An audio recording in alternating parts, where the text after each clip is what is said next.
Hey, I'm Dr. Hannah, and today I'm going to talk about 10 things that you can check in to see if you're doing for your health. This is going to be a health checklist. Often we think about very specific things that we can do to improve our health without taking a step back and looking at the bigger picture of the balance of our health habits. These 10 health tips are going to be designed as a checklist of things for you to consider to optimize in your life. Now, I think anytime we talk about health optimization, it's important to be very clear that there's an upper limit on this. So understand that this checklist is helping to provide balance in our life as opposed to a list of 10 things that we absolutely need to do and max out completely. That mindset, I think, as you will learn as we go through these, will bring you more health overall. So step number one for health, the number one thing on our checklist is going to be sleep.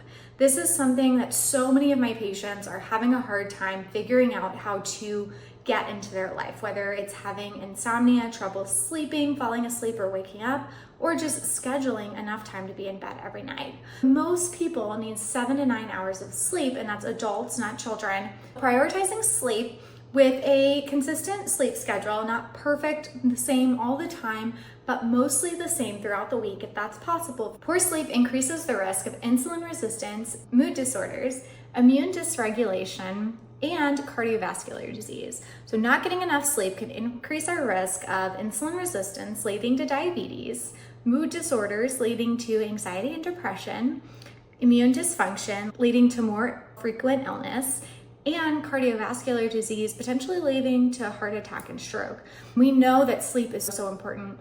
And when we look at that 7 to 9 hours, certainly there are people that fall outside of this range, but in my opinion, a lot of people who need 8 hours of sleep are getting just 7 hours of sleep, and they're judging themselves for being tired when they really need more. It's really helpful to play around with the 7 to 9 hour range to learn what works for your body. The second checklist item is eating real foods. Now, we know that nutrition is so important, and you'd be completely living in a box if you hadn't heard this already. But it's so easy to forget that whole foods are more important than foods that might be labeled as healthy but are more processed. Often we think about things that are processed to be gluten-free or low-fat or sugar-free to be healthy options, when really the whole food alternative is probably significantly healthier than the packaged health food. I think that it's easy to get caught up in food labels and forget that whole foods are better for most people in most situations as a rule of thumb. So what a real whole food diet looks like for most people is eating foods that are whole and unprocessed. That includes vegetables, fruits, healthy fats, lean proteins, unprocessed grains. It also includes limiting added sugars, limiting preservatives, and industrial seed oils. The third thing is going to be moving our body. Now, we know that on average, most people need about 150 minutes of exercise as a minimum as far as movement per week. And that seems like quite a lot for some people who don't have a history of working out or have experience with incorporating movement into their schedule. But 150 minutes of moderate exercise is really what we need in order to maintain healthy bodies. I often meet patients that don't exercise at all. Maybe they do a little bit of walking, but they don't have any scheduled routine movement. And they talk about low back pain or tight muscles or discomfort. It makes sense that if we're not moving at an amount that our body needs, that we wouldn't feel as comfortable in our body. So if you are having any severe discomforts, it's always important to talk to your doctor before starting a movement routine, or if you have any diagnosed diseases. But it's important to understand that not getting enough movement is not doing our body a disservice. Getting enough movement is really important for our body to be able to thrive. In addition to the 150 plus minutes per week, it's really important that we incorporate resistance training or strength training into our weekly routine at least twice in a week. I also think it's important to have some form of mobility exercise, whether that's stretching or yoga, because it's easy to get tight muscles when we're sitting all day for work, which a lot of us are. It's important that we break up long periods of inactivity, because that can help increase our overall movement and prevent times where they're sitting in uncomfortable positions for a long time. Health habit number 4 is managing stress effectively. We know that chronic stress can impact gut function, immune function, inflammation, hormone imbalance, and poor mental health. Managing stress effectively can look different for different people, but having something that we lean into as a stress prevention approach in our life can be really helpful. For some people, this might look like meditation or mindfulness or prayer or journaling or practicing gratitude. It's also important that we prioritize joy and play and connection in our lives in order to mitigate stress and the responsibilities of life. Health habit number 5 is to build strong relationships. A lot of people don't know this, but deep, strong, connected relationships are actually the number one factor that we need for a long, healthy life. Deep relationships are one of the strongest predictors of a long life, and we know that from the Blue Zone studies. It's important that we take time to invest in relationships that feel nourishing and safe and reciprocal. Health habit number 6 is to stay hydrated.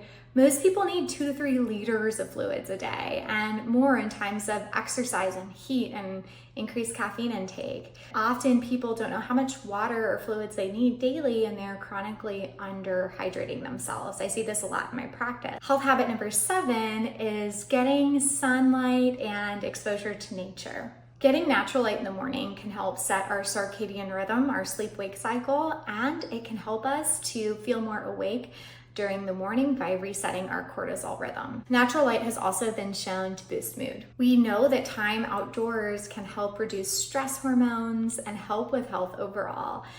There are some great studies out of Japan called the forest bathing studies that really show us that time in nature is so important for an overall well-being and a calm, regulated nervous system. Time outdoors has been shown to reduce stress, lower blood pressure, and optimize hormone function. Health habit number 8 is to reduce toxins. So that might look like reducing alcohol intake, smoking, or drug use. It may also look like filtering your water if you live in a place that doesn't have excellent water standards.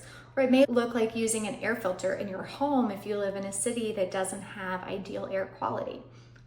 It may also look like choosing cleaning supplies for your house or skincare and soaps in the shower that have less toxins in them. There's an excellent resource for this called the Environmental Working Group. They have an app called Skin Deep or Healthy Living that can help you search products that you're buying to see if they have chemicals that are known carcinogens or have toxic exposure concerns. I like to be mindful of endocrine disruptors, which are a series of chemicals that have been shown to impact hormone balance. These can be found in plastics or fragrances or skincare. One example would be BPAs or bisphosphonate A.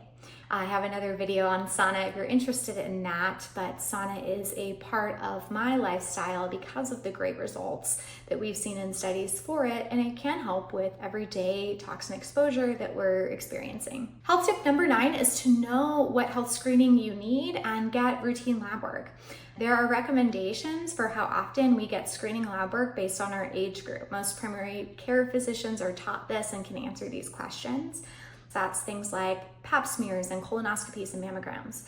I'm a huge fan of preventative health care because there's so much that we can do to help reduce our risk if we're able to keep an eye on things overall, and that includes lab work as well. A physician can typically personalize lab work for you based on your current health status and your health history and your family history.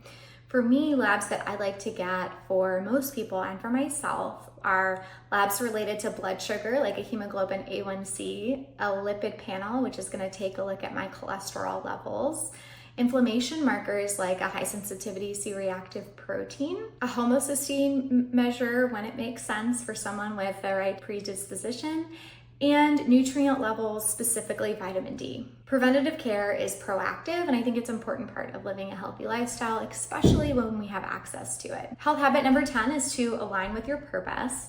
It sounds silly or like a quote sign you might find on the wall, but we actually know that feeling aligned with our purpose increases fulfillment and helps with longevity. It helps with resilience and has even been shown to help with immune function. Pursuing work and daily rhythms and relationships that align with who we are and who we want to be is an important part of a healthy life as well. So those are my 10 healthy habits as part of a checklist to see overall if there's anything in your life that you may want to lean more into or learn more about. I am excited to share this with you because it's something I wish I had a lot earlier in my health journey. If you want more videos like this, or you're interested in what else I have, please subscribe to this channel. I would love to share more of them with you. And as I'm talking here, 2 other videos that you may like are coming up for you to take a look at. Thanks so much for sticking to the end, and I hope to see you next time.